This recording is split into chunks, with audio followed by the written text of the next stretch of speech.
Thank you for tuning into our seller interview series. Up today, we've got an Amazon FBA and e-commerce business for sale in the occasions and gifts niche. Created in June 2017, this business makes $2,318 per month in net profit, and the listing number for the business is 44924.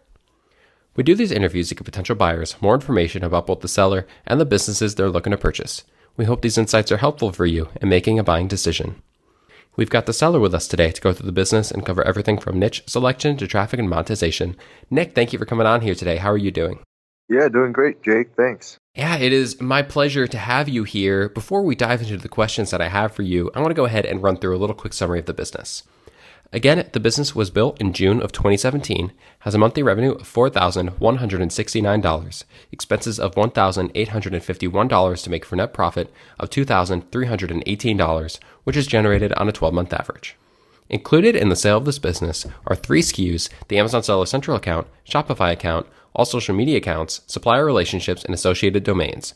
Please note the inventory is not normally included in the list price. Further details can be provided to active depositors. So, Nick, can you tell us a little bit about your background in building and running online businesses? Sure. So about 4 years ago, I started with learning how to develop websites because I thought that was, a tool that every online entrepreneur should know. I failed a majority of my businesses, and this is pretty much my success. And yeah, I just pretty much learned how to market it with influencers and social media, and that just caught on. And now we're here today and you want to sell it. So why have you decided to sell it today? Sure. So running this business, I saw a lot of opportunities in the software space, and I'm developing a software to tackle those problems, and it takes a lot of money to develop software.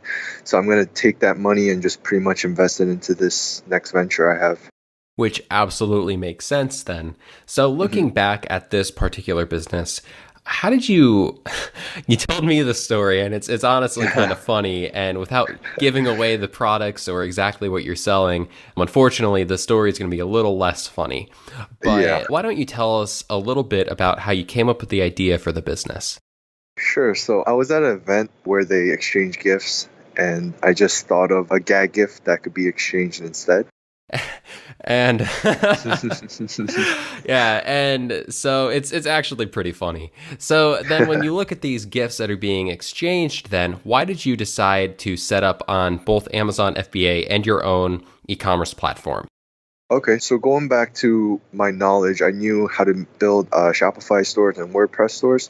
So I actually started on Shopify, and while I was running that, my friend recently got into Amazon FBA and his own private labels, and I saw the money that was being generated there.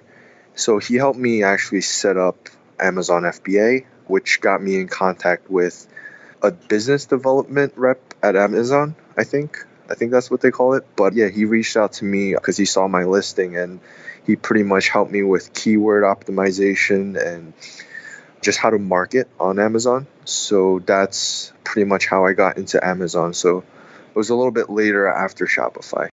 And given the nature of the items that you're selling, when the representative from Amazon reached out to you, what did he have to say about the products? Is there any risk about it violating Amazon's terms of service or anything like that?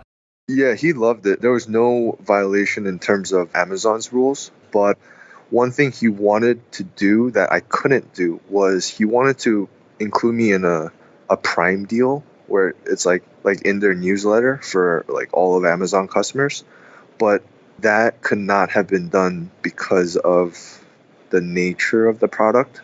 So Can you expand upon that, Nick? So you mentioned that you couldn't get that done because of the nature of the product, but if the Amazon representative wanted it, so I don't know what the issue is. So the issue was profanity. Mm-hmm. So is that... Yeah, no, that's fine. I understand the products. I guess my question is, you said that you couldn't get it done. Yeah. But the Amazon representative said it was okay and he was pushing for it. So did someone else at Amazon step in and say, no, hey, sorry, we can't do this? Yeah, that's pretty much what happened. So he basically pushed it up the ladder.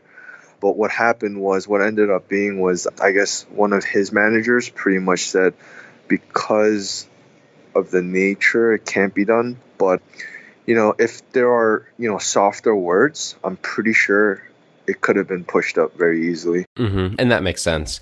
Yeah. So when you look back over the last year at the numbers, like I said, the business has made $2,318 per month on average over the last year.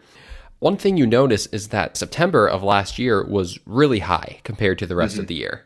And then, Yep. you're definitely still profitable, but it's not nearly as high as September of last year. So Right. what happened?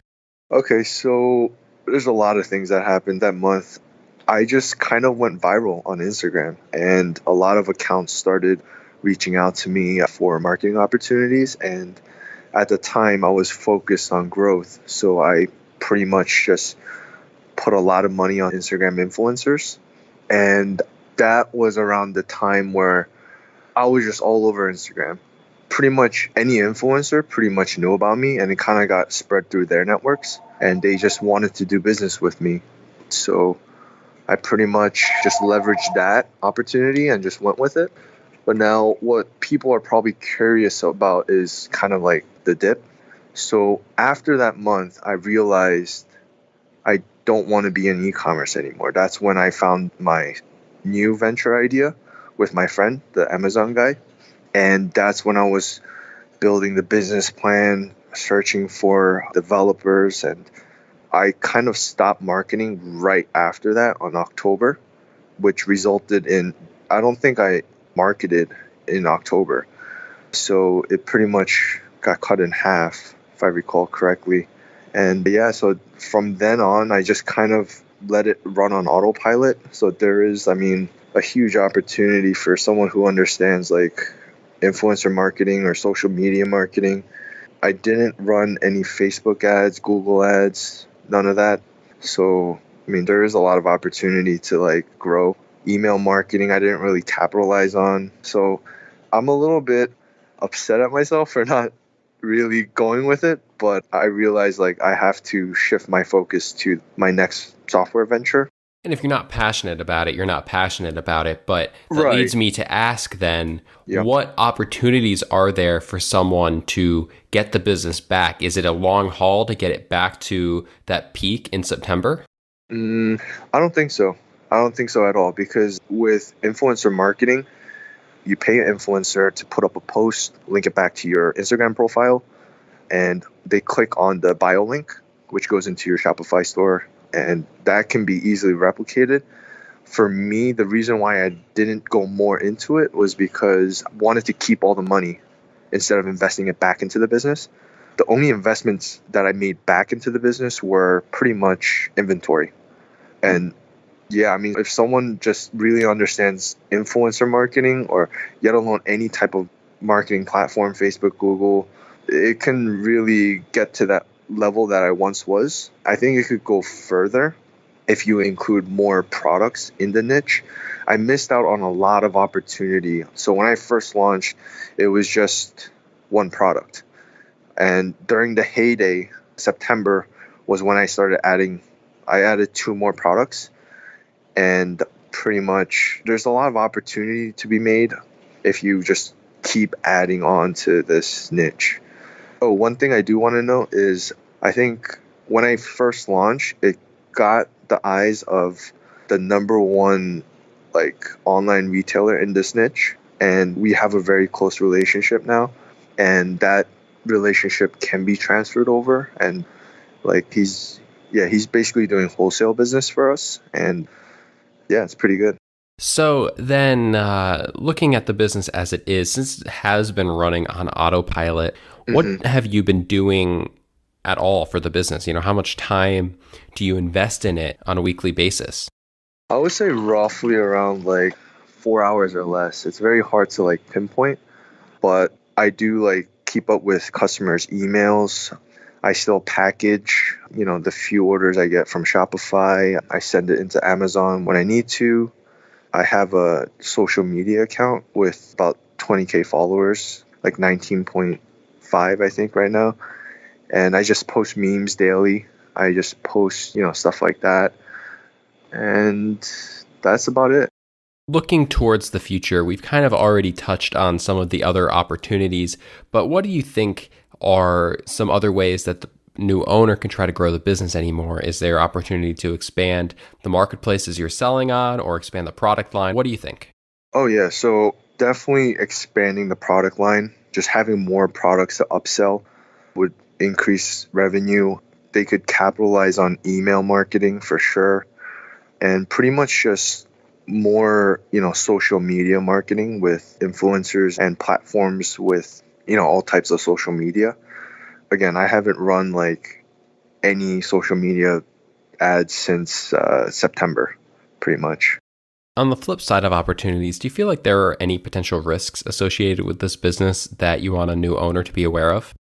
The risks, yeah, I mean, there's risks with all business, I guess. It's hard to predict. Like, I'm trying to think of any risk that. Well, there is, as we kind of spoke on earlier, a tiny bit of a risk just in the nature of the products. They're slightly fanic. Is that a word? I guess. So there's a slight level of profanity associated with the products, but I mean, that's really the only thing I can think of.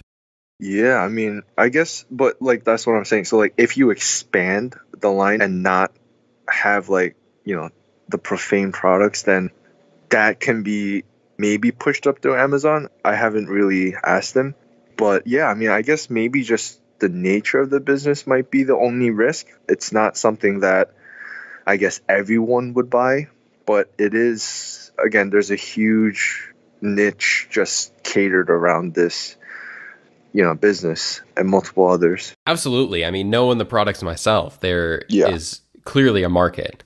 So would you say that there's any special skills required for someone who is unfamiliar with the niche or the business model? Something that can't be taught, you need to have this skill set going in? Oh, no, not at all. There's nothing unique skill you need to know. Yeah, it's all. What advice would you have to someone who wanted to get set up on their own e-commerce platform or selling on Amazon FBA? What's something you wish you had known when you got started beyond the don't give up on the influencer marketing back in September? Beyond that, like, what's something you wished you had known? I wish I had known that it's a huge time commitment, even if it is one product or two products or three products. Like, again, like, this was my first successful business. So I wish I had known, like, what I was getting myself into, like almost like a beast of its own. It had its own mouth to feed. And I didn't really understand the grasp of inventory management of like, keep reinvesting into the business. And I guess that kind of like deterred me from investing more into the business because I wanted the money in my own pockets instead of the company's pocket. But I guess that's just my personality. I just really want to keep a lot of it.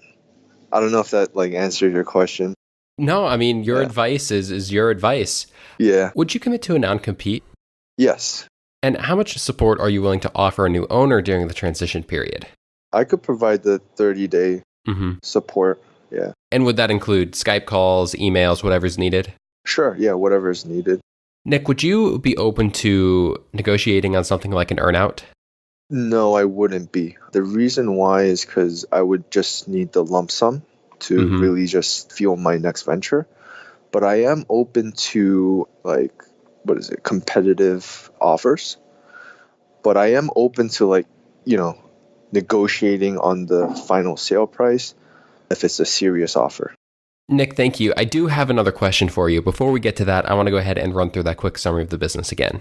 Sure. The business was built in June of 2017, has a monthly revenue of $4,169, expenses of $1,851 to make for a net profit of $2,318, which is generated on a 12-month average.